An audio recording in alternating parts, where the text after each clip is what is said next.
same schools, and ended up following very similar paths.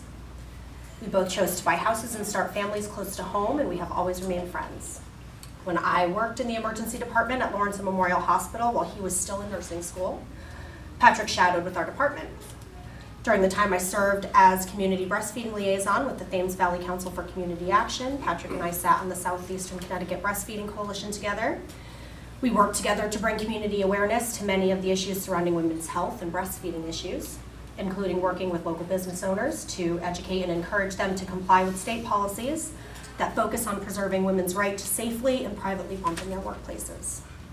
Again, at a similar time in our lives, Patrick and I both decided to run for office in an attempt to use our minds and our values to improve circumstances for all of our children, for our entire community, and for all of humanity. As someone who has done this work before, I want to thank him for that. I know the sacrifices we make and we ask our families to make to be a candidate who will truly support the working people of our communities. We must acknowledge the forces working against us, which have for too long held working people from the opportunities we all deserve. Friends, I know the best man for this job, a true professional and community activist. Ladies and gentlemen, Patrick Murphy.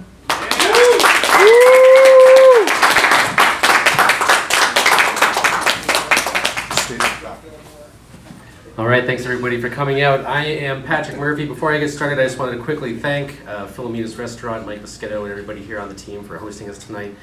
James Burke, Alicia Blake, Rosemary Robertson, thank you for all the kind words. And of course, my lovely wife, Alexandra Murphy, for putting up with all of my nonsense. Thank you so much. So I am Patrick Murphy. I'm running for state rep in the 38th district, which is Waterford and Montville. And I've been serving our community as a registered nurse for 10 years, where I've seen firsthand the kind of struggles that our communities face.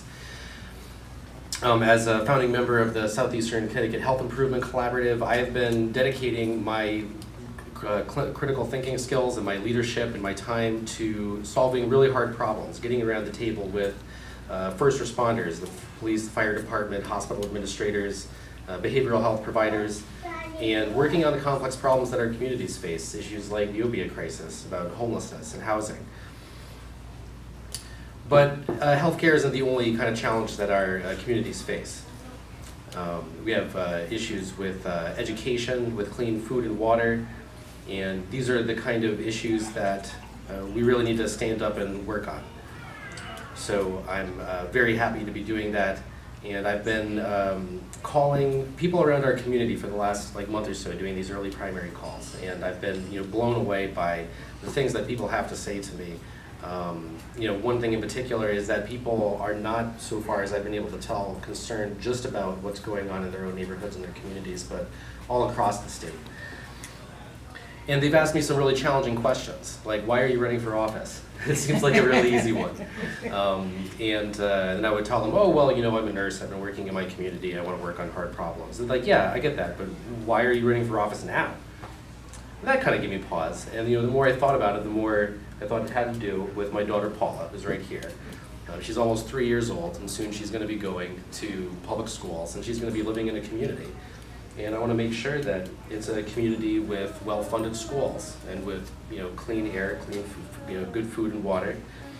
And I want her to grow up in a community that respects her choices and that respects who she is as a person. You got something to say? Paula Murphy, ladies and gentlemen.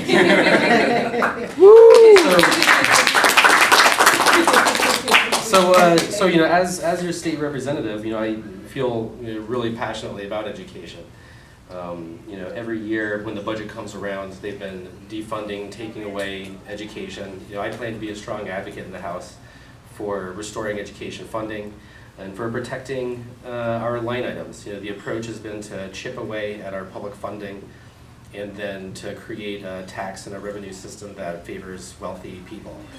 I don't think there's anything wrong with being wealthy people, but I think we need a new, fairer deal for working people in Connecticut. I think we need to reevaluate our taxes. I think we need to make sure that the wealthy pay their fair share. And that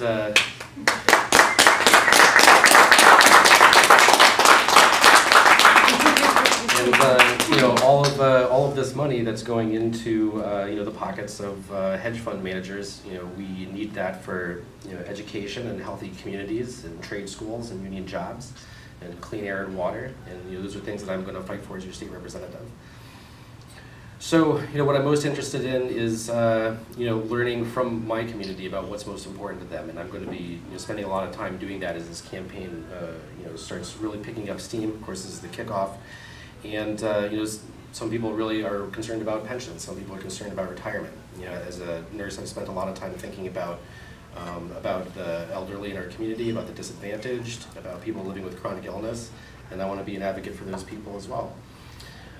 But I want to make sure that I am listening to what the people of the 38th District want, to be present, to be their representative. And so that's the work that we're starting right now, is to connect with the people and find out what they want and then give it to them. So thanks a lot, everybody. All right.